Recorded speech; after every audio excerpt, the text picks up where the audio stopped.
बाबा नमस्ते। मैं एक एनजीओ चलाता हूँ। आपके बेटे के बारे में पता चला हमें। उसकी शहादत को हम कभी नहीं भूलेंगे और आपका शुक्रिया जो ऐसा वीर बेटा अपने देश को दिया। नहीं, ऐसी कोई बात नहीं है। नहीं, हम आपका सत्कार करना चाहते हैं, आपके बेटे के बहादुरी के गर्व के लिए।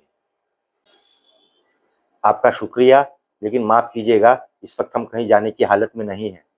देखिए, मैं आपकी हालत समझ सकता हूँ। जंग में सिर्फ लोगों ने देश के बेटे खोए हैं। जंग से किसी की भलाई नहीं हुई है। और अब तक लोग ये समझ क्यों नहीं रहे हैं कि हमें बस अमन और शांति चाहिए। अमन चाहिए आपको। इस देश में जितने भी लोग हैं जिनकी बेटी और बेटियां फौज में काम करती हैं, उनको भी अमन और शांति चाहिए थी। मुझे भी चाहिए थी। यहाँ देश के बीच एसी में बैठकर अमन और शांति की बात करना बहुत आसान है, लेकिन कभी सरहद पर जाकर शहीद हुए जवानों की बॉडी को देखो। कितनी बार तो कपड़ों से पहचानना पड़ता है उन्हें।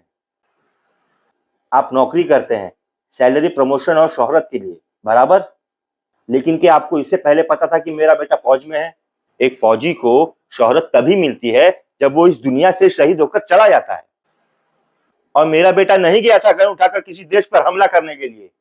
पुलवामा इस देश की जमीन थी और मेरे देश पे हमला हुआ, और मेरा बेटा जिस जमीन पे मरा वो जमीन हिंदुस्तान की थी।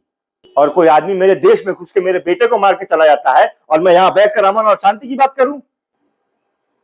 जाके देखिए पहलगाम में कैसे लोगों से धर्म पूछ पूछ कर गोलियां मारी गई थी। एक बीवी अपने पति की लाश के सामने बैठकर रो रही थी और फिर अमन और शांति की बात करना। जाके पूछिए उन माँ बाप से जिनके बच्चे डिफेंस में काम करते हैं, उन्हें अमन और शांति चाहिए या जंग? आप कहते हैं कि मेरा बेटा चला गया, लेकिन मैं कहता हूं कि मेरा बेटा चला गया लेकिन एक देश बच गया। लेकिन आप ये बात नहीं समझेंगे। और मुझे माफ कीजिए, मुझे मेरे बेटे की बहादुरी साबित करने के लिए कोई अवार्ड की जरूरत नहीं है। मैं बहुत स्पष्ट शब्दों में कहना चाहता हूं, जिन्होंने ये हमला किया है उन आतंकियों को